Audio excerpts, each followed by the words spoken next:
Everyone, checking in with you. And as promised, today I wanted to touch base on what happened, how I got here, how this all started, etc.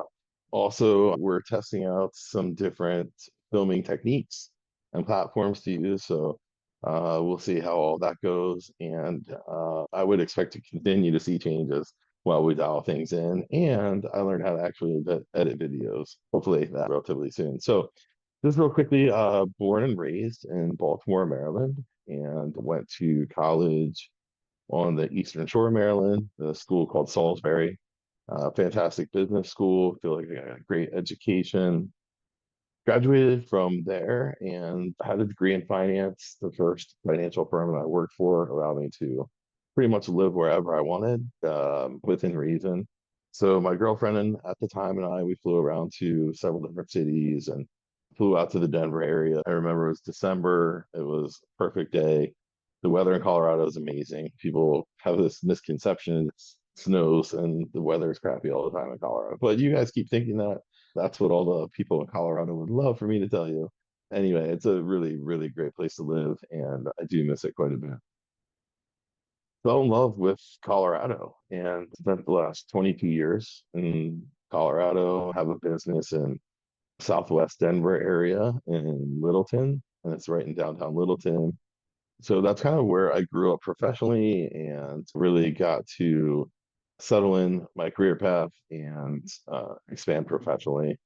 And I continue taking clients on the East Coast as well in finance. And so I was prior to COVID, pre-COVID, I was traveling back and forth about every month or every other month. I would be at the East Coast and then spend a week out here. So in essence, a quarter of my time in the on the East Coast and the remainder in Colorado.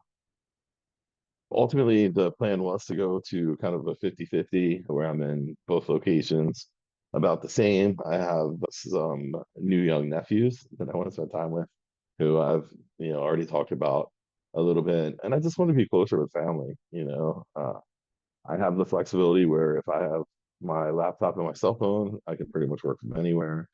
So I wanted to make sure that I get to see my two young nephews grow up and play a bigger part with my family and spend more time with my family and reconnect with a lot of the friends on the East Coast that I haven't talked to in quite a while. So I'm really, I wasn't expecting to be in this situation, but since I really am looking forward to reaching back out to people again in my own time when I'm ready with everything that's going on. But I want to quickly just also, and I know we jump around on these videos, I want to do a better job of that. The program here has it's called a pre-prosthetic daily checklist. So what I'm going to do is hopefully be able to film me actually going through the checklist and checking things off and working with the stump or AKA junior and show you guys exactly what I'm seeing. And I don't think that it's so graphic or so gross or anything like that that I would, lose any participation in the videos.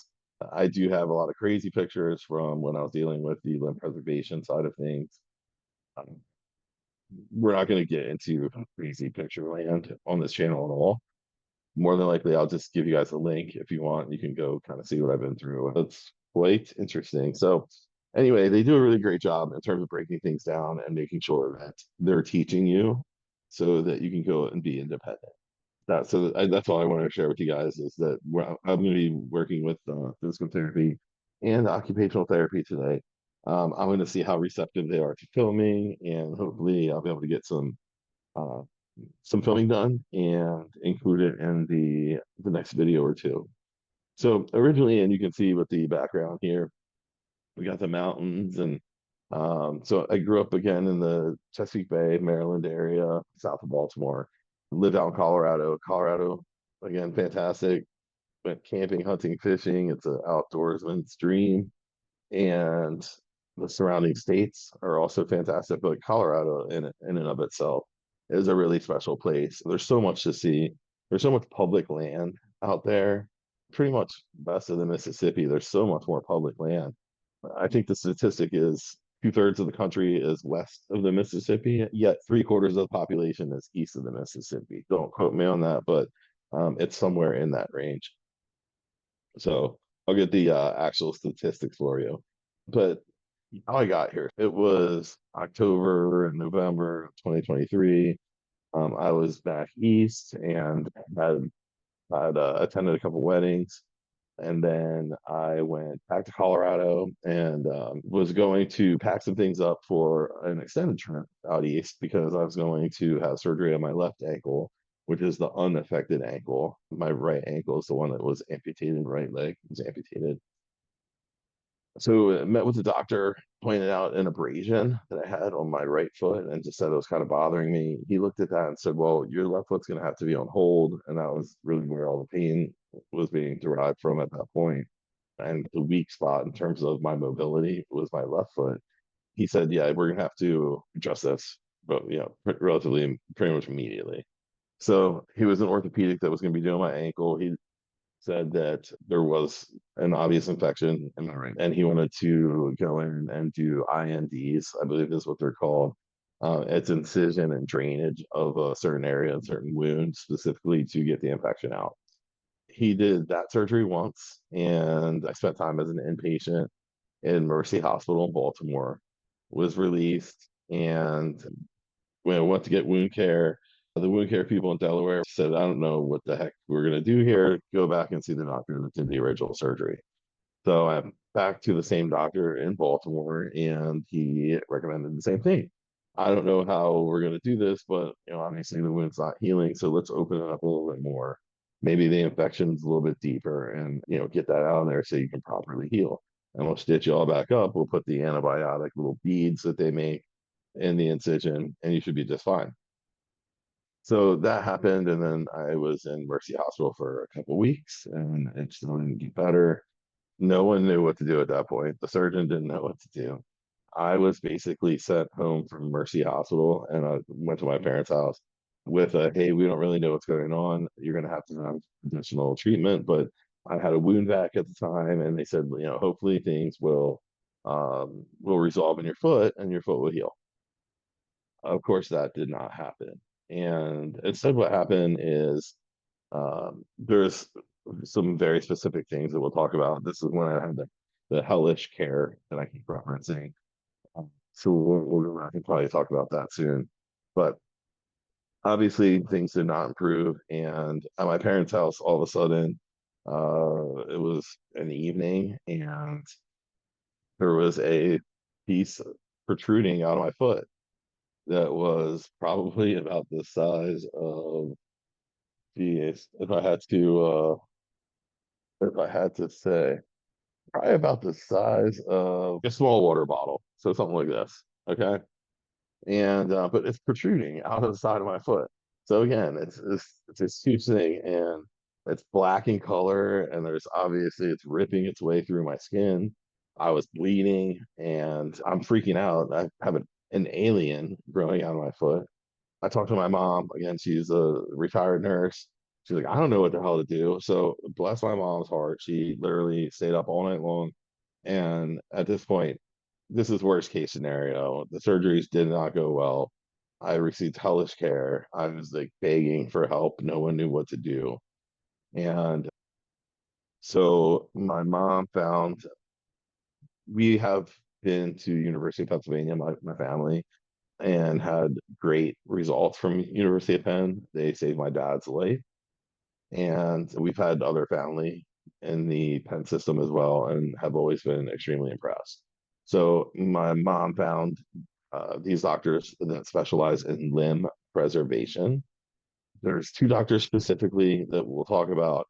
One is Dr. Chapman, and the other is Dr. Brownell. They're both podiatrists that also plastic surgeons. Cabot, I believe, also has more of a focus as well on orthopedics, and Brunel is kind of a little bit more focused on the plastic surgery side, or that was at least my impression. Both of those doctors operated on me. Both of them did amazing work, and I would highly recommend either one of them. So, so mom found this limb preservation place in at Penn and contacted them the very next morning. Hey, my son has an alien growing on his foot, and we don't know what to do. So it was basically set up. They said go to the ER Penn, and yes, there's going to be kind of a long wait, but go that you're going to be seen. We'll have one of our associates there. We'll have a doctor that's going to be there that can come take a look at you, at least identify what's going on, and give us some idea so we can kind of get to work on ensuring that you're getting better, which was not occurring at that point. So we went to the emergency room, waited, I believe, almost 8 hours. So that was horrible. But yeah, waited 8 hours, got seen, and luckily I was admitted straight out of the ER. So that was good. That meant I was in the pen system. That meant that everything that was going on was being documented with my foot and pictures taken and measurements made and the doctors contacted. And that really set everything in motion for me to work with the limb preservation team. So looking back, I believe I was here October, November, December, um, and excuse me, it was roughly a couple months, and then it was February that I had that first surgery, February of 2024. And then just to put it in perspective, February of 20 is when I had my amputation. So a whole year.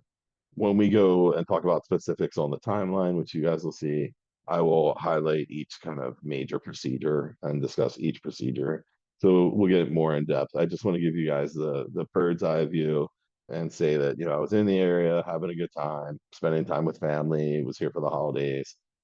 February of 2024 was when I initially had surgery in Baltimore at Mercy Hospital. I won't mention the doctor or any of that. And yeah, was no one knew what the hell they were doing and ended up at Penn. So that gives you guys kind of puts things in perspective. So we'll stop there and I will follow up on going forward from the bird's eye view from February on, and then we'll talk more specifics on each admission, each procedure, and stuff. So again, stay strong, stay positive, and I really hope that eventually more people will see these videos and that they help in some way. So thank you for your time.